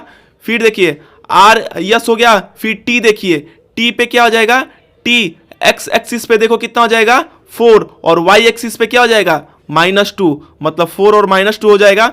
और देखिए ओरिजिन ओ का पूछ रहा है, ओ की एक्सिस क्या हो जाएगी 0 0, देखो इसकी क्या हो जाएगी, ओरिजिन की हम लोग एक्सिस जानते हैं 0 0 हो जाएगा। चलिए देखते हैं अब हम नेक्स्ट क्वेश्चन को। नेक्स्ट क्वेश्चन देखिए इसमें है कि इस इक्वेशन को सॉल्व करना है और इसको नंबर लाइन पे ड्रॉ करना है और कार्टेशियन सिस्टम पे। पहले हम इक्वेशन सॉल्व करते हैं। इक्वेशन क्या है, 2x + 1 = x - 3। देखिए 2x - x क्या हो जाएगा, -3 - 1, मतलब x क्या हो जाएगा -4। आप इसको पहले के हिसाब से देखिए, फर्स्ट के हिसाब से इसको हम किस में करेंगे, किस पे करेंगे, नंबर लाइन पे रिप्रेजेंट कीजिए। नंबर लाइन पे कैसे करते हैं, नंबर लाइन पे आप इसको रिप्रेजेंट करते हैं कैसे, यहाँ पे 0 हो गया, यहाँ पे 1 हो गया, ये 2 हो गया, ये 3 हो गया, ये 4 हो गया, ये 5 हो गया, ऐसे बढ़ेगा। इधर ये माइनस सेक्शन वाला ले आओ, -1 -2 -3 -4 और इसको इंक्रीज करोगे तो -5। हमें किसको रिप्रेजेंट करना है, x इक्वल टू -4, तो यही जो है इसकी ग्राफ हो जाएगी, x इक्वल टू -4। ये नंबर लाइन पे हो गया। अब सेकेंड देखिए, हमें करना है कार्टेशियन प्लेन पे। कार्टेशियन प्लेन पे करने के लिए हमें क्या करना पड़ेगा, पहले ग्राफ बनाना पड़ेगा x एक्सिस और y एक्सिस का। ये क्या हो जाएगा, x एक्सिस हो जाएगा और नीचे वाला क्या हो जाएगा, ये y एक्सिस होगा। चलिए फिर इसको कैसे करेंगे, इसको आप ध्यान से देखिए। पहले नंबरिंग कर लिए, जिस पे ये 0 हो गया, ये 1 हो गया, ये 2 हो गया, ये 3 हो गया, ये 4 हो गया, ये 5 हो गया, ये 6 हो गया। ऐसे डॉट डॉट जाएगा। इधर भी कर लीजिए, इधर -1, इधर -2, फिर -3, फिर -4, फिर -5, फिर -6, फिर -7, ऐसे हुआ। फिर ये नीचे क्या आ जाएगा, नीचे आपका आ जाएगा -1, -2, -3, -4, -5, ऐसे जाएगा। ऊपर देखिए 1, 2, 3, 4, 5, ये ऐसे आया। अब देखिए x इक्वल टू -4 हमको रिप्रेजेंट करना है ना, x इक्वल टू -4 कहाँ है, यहाँ पे है। हमको कार्टेशियन प्लेन पे करना है x इक्वल टू -4, तो इसकी ग्राफ क्या हो जाएगी, ऐसे आप सीधे एक लाइन खींचेंगे जो इस पे -4 पे गुजरेगी। यही x की डिस्टेंस क्या है, -4, ये y एक्सिस के क्या होगी, पैरेलल होगी। यही लाइन जो है x इक्वल टू -4 की है, यही होगी। चलिए देखते हैं हम नेक्स्ट क्वेश्चन को। देखिए यहाँ पे पॉलिनोमियल दिया हुआ है, F X is equal to क्या दिया हुआ है, F X is equal to X की power 4 minus 4x cube plus 3x square minus 2x plus 1। इस पे हमको चेकअप करना है कि f ऑफ 0 का मल्टीप्लाई करेंगे f ऑफ -1 से तो f ऑफ 2 के बराबर आ रहा है कि नहीं। चलो हम एक एक करके सबकी वैल्यू निकाल दें। f ऑफ जब 0 निकालेंगे तो ये क्या हो जाएगा, 0 की पावर 4 माइनस 4 इंटू 0 की पावर 3 प्लस 3 इंटू 0 की पावर 2 माइनस 2 इंटू 0 प्लस 1। मतलब ये देखिए ये क्या हो जाएगा, ये 0, इसकी वैल्यू 0 से मल्टीप्लाई करेंगे तो 0, 0 से मल्टीप्लाई करेंगे तो 0 प्लस ये 0, ये प्लस 1 आ गया। मतलब f ऑफ 0 की वैल्यू क्या आ गई, f ऑफ 0 की वैल्यू 1 आ गई। अब f ऑफ -1 निकालिए, f ऑफ -1 मतलब यहाँ इस पे वैल्यू पुटअप कीजिए f ऑफ -1 का, तो x की पावर 4 माइनस 1 की पावर क्या हो जाएगा 4 माइनस 4 इंटू -1 के पावर 3 प्लस 3 इंटू -1 का whole square minus 2 into -1 plus 1। अब कैसे हो जाएगा, -1 की पावर 4 क्या हो जाएगा 1 हो जाएगा, -4 इंटू ये -1 का क्यूब -1 होगा प्लस 3 इंटू 1, ये माइनस माइनस प्लस 2 प्लस 1। फिर देखिए ये क्या हो जाएगा, ये 1 प्लस 4 प्लस ये क्या हो जाएगा 3 और 2 प्लस 1 कितना हो जाएगा 3, 4 प्लस 3 कितना हो गया 7 और 7 प्लस 4 प्लस 3 7, 7 प्लस 3 10, 10 और 1 11। मतलब f ऑफ -1 का वैल्यू कितना आ रहा है, ये 11 आ रहा है। अब देखिए f ऑफ 2 की वैल्यू निकालिए, f ऑफ 2 का क्या हो जाएगा 2 की पावर 4 माइनस 4 इंटू 2 की पावर 3 प्लस 3 इंटू 2 का स्क्वायर माइनस 2 इंटू 2 प्लस 1। इसको करेंगे 4 का पावर 8 क्या होता है 2 2 जा 4, 4 2 जा 8, 8 2 जा 16 माइनस 4 इंटू 2 की पावर 3 क्या होता है 8 प्लस 3 इंटू 2 2 जा 4 माइनस 2 2 जा 4 प्लस 1। अब देखिए इसको सॉल्व कीजिए, 16 माइनस 8 4 जा 32 प्लस 3 4 जा 12, 4 माइनस ये क्या जाएगा -3 हो जाएगा।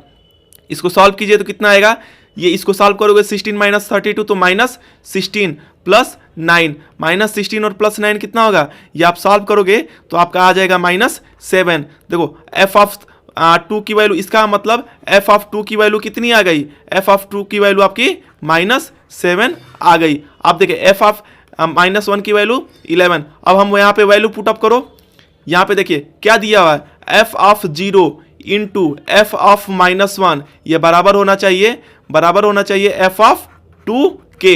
f ऑफ 0 की वैल्यू क्या है 1 इंटू f ऑफ -1 की वैल्यू क्या है 11, f ऑफ ये 2 की वैल्यू क्या है -7। 11 जो है ये इक्वल नहीं है -7 के, तो करना है ना कि फाइंड वेदर ये इक्वल है कि नहीं है, तो यहाँ आंसर क्या हो जाएगा नो, यह इक्वल नहीं है। चलिए देखते हैं अब हम नेक्स्ट क्वेश्चन को। नेक्स्ट क्वेश्चन देखिए 35 है। 35 क्या है, इन द गिवन फिगर, जो फिगर दिया हुआ है इसमें AD किसके बराबर है, BC के, दिख ही रहा है यहाँ पे AD किसके बराबर है, BC के।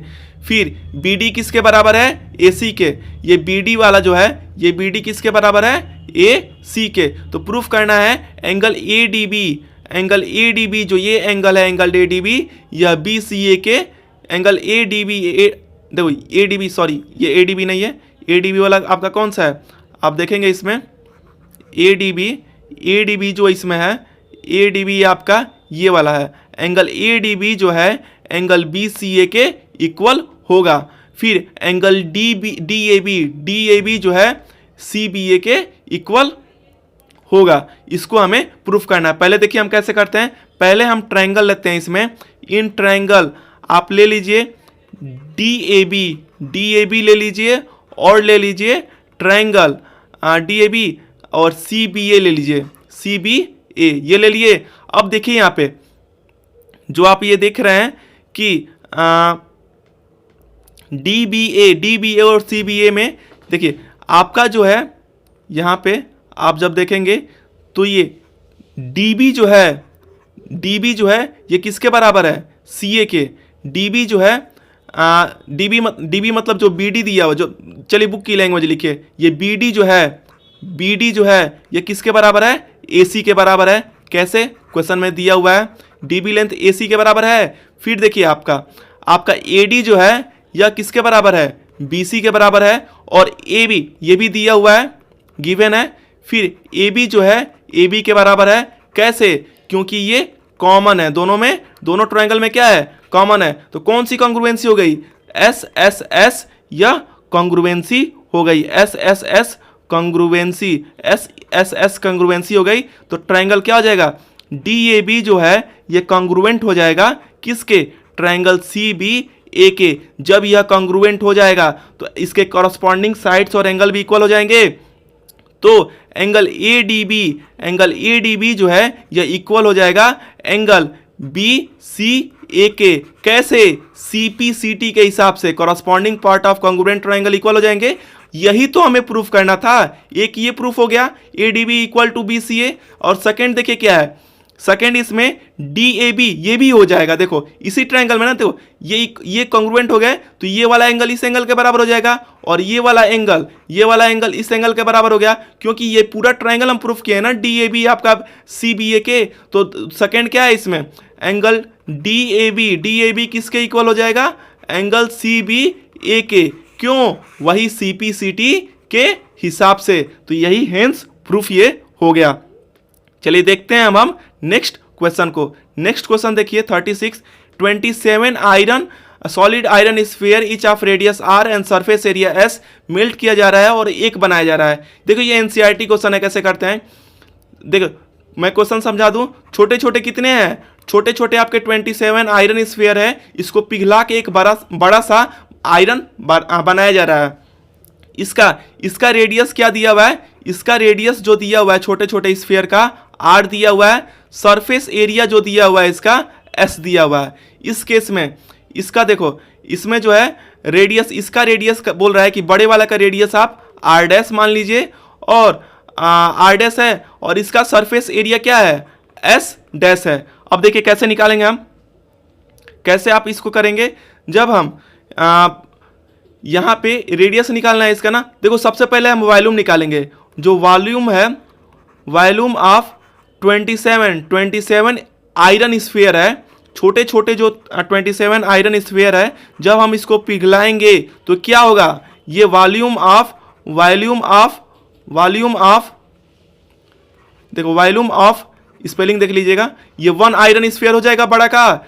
ये 27 को पिला के एक बनाया जा रहा है, तो 27 का वॉल्यूम क्या हो जाएगा, एक के स्फीयर के बराबर हो जाएगा। वॉल्यूम क्या होता है, देखो ये 27 है, एक का स्फीयर, एक का वॉल्यूम क्या होता है 4/3 पाई R क्यूब। R यहाँ पे R है और ये क्यूब, ये बराबर किसके हो जाएगा 4/3 पाई। इसका रेडियस क्या है R डैश का क्यूब।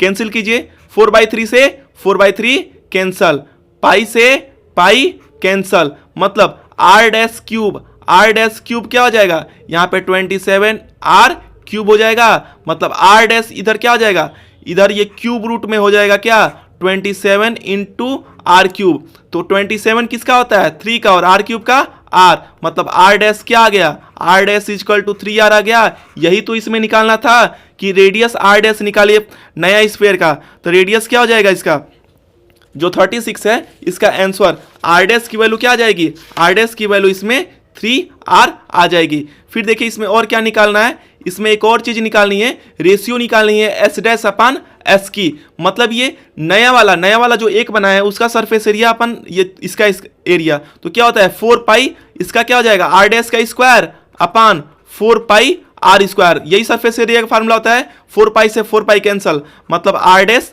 का स्क्वायर अपान आर का स्क्वायर, यही है। आर डैश की वैल्यू क्या है 3r है और यहाँ r है, इसका क्यूब इसका स्क्वायर निकालिए। तो देखिए स्क्वायर निकालेंगे, ये r से r को कैंसिल कर दो, ये 3 का स्क्वायर क्या हो जाएगा 9 और नीचे 1, तो मतलब इसका रेशियो क्या आ जाएगा 9:1, 9:1 इसकी आंसर हो जाएगी।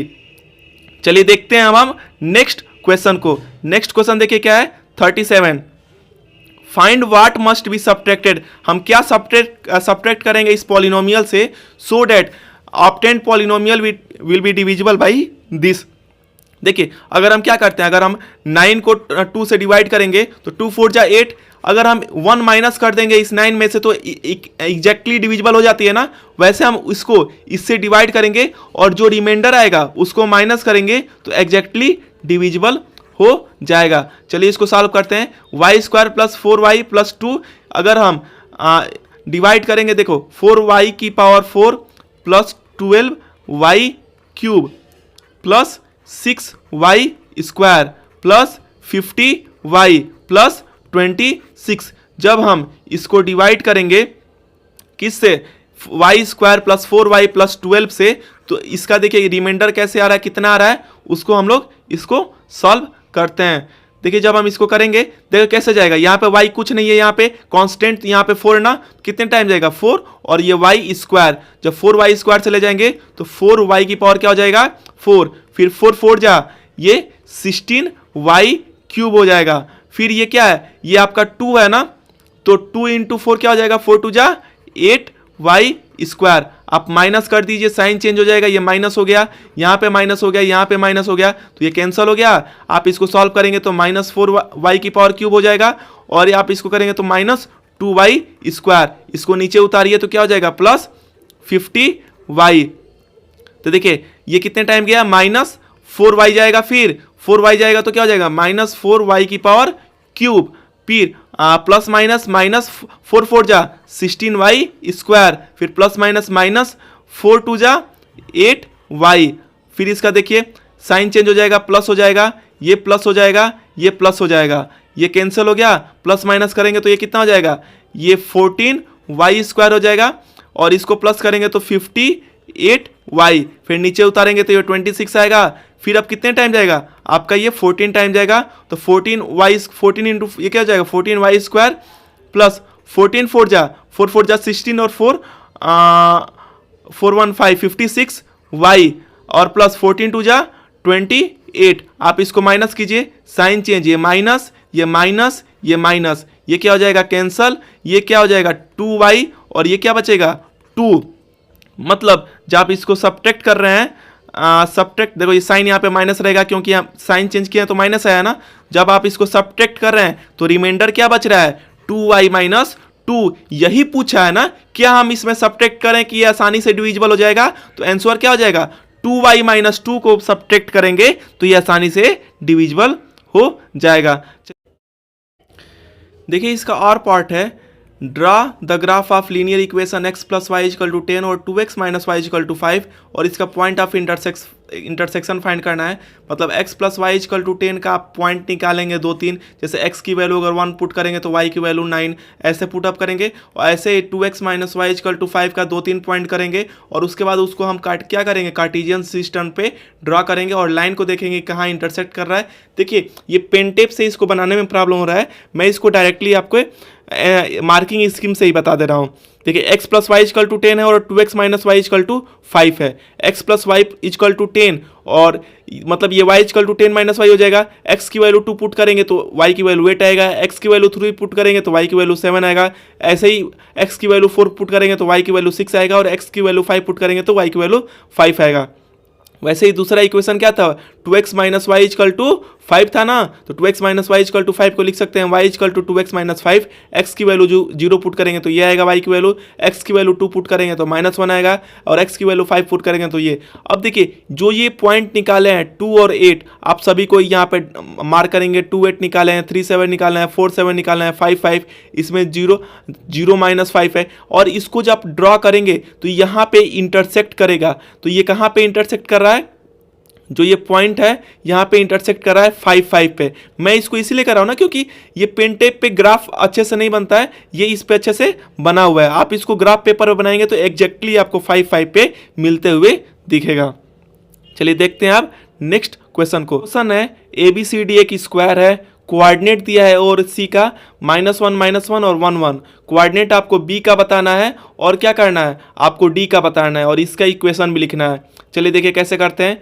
ये A का कोऑर्डिनेट दिया है -1 1 और C का 1 1। तो देखिए स्क्वायर बनाएंगे, A का कोऑर्डिनेट -1 -1 दिया है और C का 1 1, तो ये D का क्या हो जाएगा, ये -1 हो जाएगा। एक्सिस क्या होता है, यहाँ पे साइन माइनस प्लस का होता है, यहाँ पे प्लस माइनस का हो जाता है। तो ये सभी की कोऑर्डिनेट फाइंड कर दीजिए।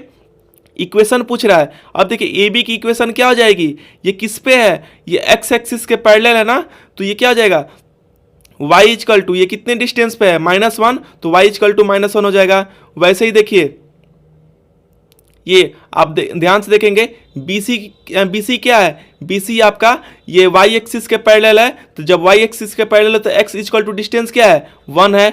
ऐसे ही यहाँ पे ये x इक्वल टू क्या हो जाएगा -1 हो जाएगा आपका DA, x इक्वल टू -1। ये देखो ये वाली क्या हो जाएगी, मैं लिख ही देता हूँ। देखो ये क्या हो जाएगा, ये किस पे x एक्सिस पे है ना, तो x इक्वल टू -1 का हो जाएगा। ये वाला क्या हो जाएगा, x इक्वल टू 1 का हो जाएगा। फिर आपका ये ऊपर वाला क्या हो जाएगा, y इक्वल टू 1 का हो जाएगा। x एक्सिस के पैरेलल है तो y इक्वल टू ये 1 हो जाएगा। फिर नीचे वाला क्या हो जाएगा, ये y इक्वल टू -1 हो जाएगा। AB क्या हो जाएगा, y इक्वल टू -1। चलिए देखते हैं अब हम नेक्स्ट क्वेश्चन को। देखिए ये भी ग्राफ से रिलेटेड है। ग्राफ से रिलेटेड का मैं CBSE का मार्किंग स्कीम ही देते रहा हूँ ताकि आप उसको एक्यूरेटली समझ पाएँ।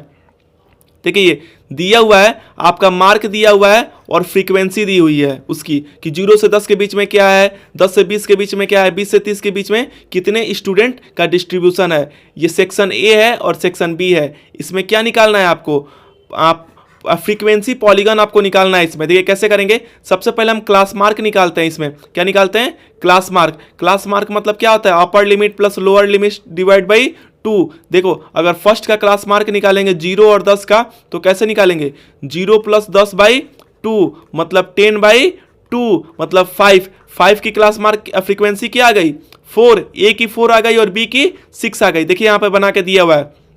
क्लास मार्क आप निकालेंगे पीछे वाले सीट के हिसाब से, तो 5 की क्या है 4 और 6। ऐसे ही पीछे वाला 10 और 20 को जोड़ेंगे तो क्या आएगा, 30 का आधा 15। 15 का क्या आ गया क्लास मार्क, यहाँ पे 10 और 20 दिया है ना, इसका 10 है और इसका 20 है। ऐसे ही सबका ये क्लास मार्क दिया हुआ है। आप ये क्लास मार्क और फ्रीक्वेंसी दी हुई है, आप क्लास मार्क को देखेंगे और फ्रीक्वेंसी को देख के आप ये फ्रीक्वेंसी पॉलीगन बनाएंगे। फ्रीक्वेंसी पॉलीगन कैसे बनाएंगे, पहले आप मार्किंग कर देंगे। यहाँ पे जो मार्क है 10 20 30 40 50 60, ऊपर क्या करेंगे -4, ये 4 8 10 12 20 24 है ना। फिर देखिए एक आप बनाएंगे फर्स्ट पॉलीगन का और एक सेकेंड पॉलीगन का। इसमें क्या किया है, डॉट वाले से फर्स्ट का बनाया है। अब कैसे, 5 है, 5 का क्या है 4। देखिए 5 आपका कहाँ आएगा, यहाँ पे 5 बीच में आएगा, 5 का ये 4 दिया है और ये क्या है 6, तो इसके ऊपर कर दिया है। फिर देखिए 15 का क्या दिया है 10, 15 का ये आपका 10 हो जाएगा यहाँ पे 8 के ऊपर, और ये 20 है तो ऐसे आप इसको सभी पॉइंट को मार्क करेंगे। और लास्ट वाला क्या होता है, लास्ट वाला इसमें पॉइंट पीछे से मिला देते हैं। देखिए लास्ट वाले में आपको बता दे रहा हूँ, 45 का क्या दिया हुआ है 10 और 2, तो 45 यहाँ पे आया। ये आपका 45 का 10 ये है ना, फर्स्ट वाला क्या है 10 और सेकेंड वाला 2 और लास्ट पॉइंट पे आपका 10 का मार्जिन होता है 45, ये 55 पे इसको ले जाके मिला देते हैं एक ही पॉइंट पे। ऐसे ये पीछे इसको मिला देंगे, यही आपका फ्रीक्वेंसी पॉलीगन है। नेक्स्ट क्वेश्चन देखिए, इसमें क्वेश्चन नंबर 14 है, एक राइट एंगल ट्राइंगल है ABC, राइट एंगल किस पे है? C पे है। किस पे है? C पे। तो M जो है इसका मिड पॉइंट दिया हुआ है, मिड पॉइंट दिया हुआ तो ये वाला साइड इसके बराबर और ये वाला साइड इसके बराबर। M मिड पॉइंट दिया हुआ है, हाइपोटेनुअस किसका? AB का। देखो C ज्वाइन हो रहा है M पे, C को किस पे ज्वाइन कर रहे हैं? M पे, और प्रोड्यूस कर रहे हैं इसको D पे। तो DM इज इक्वल टू क्या दिया हुआ है? DM is equal to CM। Figure में देखिए ये साइड इसके बराबर है, ये साइड इसके बराबर है। आपको प्रूफ करना है कि AMC, देखिए फिगर कौन सा लिया है? ये वाला फिगर AMC आपका कंग्रुएंट है किसके? BMD के। देखो मैं आपको बता दे रहा हूं, इतना सारा कंग्रुएंसी कराया हूं, इसको अपने से करना। कैसे? इन दोनों को ट्रायंगल लेंगे, अगर ये ट्रायंगल AMC और BMD को लेंगे तो देखिए ये वाली साइड इस साइड के बराबर है, कौन सी? DM जो है आपकी दी हुई है MC के बराबर क्वेश्चन में ये, फिर BM किसके बराबर है? आपका MA के हो जाएगा, चाहे AM के। ये वाली साइड इस साइड के बराबर है और ये वाली एंगल क्या हो जाएगी? वर्टिकली अपोजिट हो जाएगी। चलिए इसको अच्छे से देखो, ये वाली साइड इस साइड के बराबर साइड हो गया, ये वाला एंगल इस एंगल के बराबर वर्टिकली अपोजिट, ये वाला साइड इस साइड के बराबर, तो क्या हो जाएगा? SAS कॉन्ग्रुएंसी से ये प्रूफ हो जाएगा। पहला प्रूफ हो गया। सेकंड देखो, DBC आपको 90 डिग्री ये निकालना है। कैसे निकालेंगे? देखिए जब ये 90 डिग्री प्रूफ होगा, ये कॉन्ग्रुएंट होगा, देखो ये वाला एंगल इस एंगल के बराबर हो जाएगा CPCT से। देखिए एंगल BDM क्या हो जाएगा? इक्वल हो जाएगा एंगल ACM से। ये वाला एंगल इक्वल हो जाएगा। देखो ये जेट शेप बन गया, अल्टरनेट एंगल कब होता है? जब दो लाइन क्या होती हैं? पैरेलल होती हैं। ये इक्वल हो जाएगा CPCT से, तो ये पैरेलल हो गई, मतलब पैरेलल हो गया आपका जो DB है, DB पैरेलल हो गया AC से, तो इसका मतलब ये पैरेलल हो गया। तो angle B plus angle C का वैल्यू कितना हो जाएगा? 180। क्यों? क्योंकि पैरेलल लाइन में ट्रांसवर्सल कट करता है, तो आपका एडजेसेंट एंगल का सम कितना होता है? 180। तो angle B plus angle C कितना हो जाएगा? 180। जब angle B plus angle C आपका 180 होगा, एंगल B निकालना है, एंगल C की वैल्यू कितनी दी हुई है? 90 इक्वल टू 180। तो एंगल B कितना आ जाएगा? Angle B 90 degree. और यही तो प्रूफ करना है कि एंगल DBC क्या है? राइट 90 डिग्री का एंगल है। मैं आपको इसको समझा दिया, आप इसको अच्छे से कर लेना। नेक्स्ट क्वेश्चन देखो, इसमें सेकंड पार्ट देखो, ये भी वैसे प्रूवमेंट है। देखिए क्या दिया हुआ है? PQ जो है यहाँ पे, PQ किसके बराबर है? PS के बराबर। RQ जो है ये किसके बराबर है? RS के बराबर है। तो आपको क्या प्रूफ करना है? आपको प्रूफ करना है PQR, ये टोटल PQR किसके बराबर है? PSR के। देखो सिंपल है, ये साइड इस साइड के बराबर। देखिए मैं कैसे प्रूफ करता हूं इसको। देखिए यहाँ पे ये दिया हुआ है, इसमें PQ किसके बराबर? PS। ये वाला ट्रायंगल लेंगे PQR और PSR। PQ किसके बराबर? PS। पहला हो गया, देखो लिख ही देता हूं, PQ किसके बराबर है? PS। फिर देखिए QR किसके बराबर है? QR आपका QR जो है SR के बराबर है। फिर आपका PR देख रहे हैं, दोनों में कॉमन है, PR और PR। यहाँ पे PR और PR दोनों में कॉमन है, तो कौन सी कॉन्ग्रुएंसी हो जाएगी? SSS कॉन्ग्रुएंसी हो जाएगी। कॉन्ग्रुएंसी से ये वाला प्रूफ हो गया? हाँ हो गया। नेक्स्ट देखिए इसमें क्या है, देखिए सेकेंड वाला इसमें प्रूफ करना है कि RQT क्या है? आपका RST के कॉन्ग्रुएंट है। देखिए जब हम ऊपर ये वाला प्रूफ किए हैं कि PQR PSR से, PQR जब PSR से बराबर है तो ये वाला एंगल इस एंगल के बराबर हो जाएगा। कैसे? CPCT से। अगर इसको 1 मान लो तो एंगल 1 किसके बराबर हो जाएगा? एंगल 2 के CPCT से, क्योंकि हम ऊपर ये प्रूफ कर चुके हैं।